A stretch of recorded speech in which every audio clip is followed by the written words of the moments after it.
ব্যাংকে গেতে গেতে আমার জুতা ছিঁড়ে গেছে গা। এখন পর্যন্ত আমার কোনো সমাধান হয় না। আমি মোহাম্মদ ইব্রাহিম হাওলাদার, প্রবাসী, 30-35 বছর বিদেশে ছিলাম।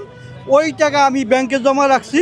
জমা রাখার পরে এখন আমার চাকরি রিটায়ার্ড হয়ে গেছে গা। আমি ব্যাংকে যাওয়ার পরে এখন আমাদের ব্যাংকের টাকা দিতে চায় না।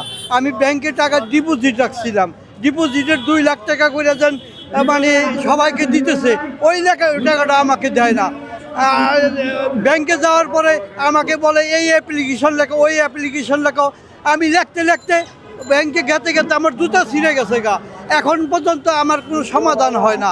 আমরা চাই হেয়ার কাট বাতিল এবং নর্মাল অ্যাকাউন্ট পাঞ্জাবের জগতে একটি বিশ্বস্ত নাম শাবাব এথনিক ওয়্যার। চালু করার জন্য আমাদের টাকা আমাদের পকেটে দেন। আমাদের অনেক সমস্যা আছে, আমাদের মেয়ে ছেলে বিয়ে দিতে পারি না, আমাদের অসুখ বিসুখ এগুলো ডাক্তার দেখাইতে পারি না। পরিশেষে আমি এই আমাদের টাকা নর্মাল করে ব্যাংক চালু করে দেন, ব্যাংক চলবে। অথবা যদি আমাদের টাকা হেয়ার কাট করেন তাইলে এই ব্যাংক বন্ধ হয়ে থাকবে, এই ব্যাংক চালু হবে না।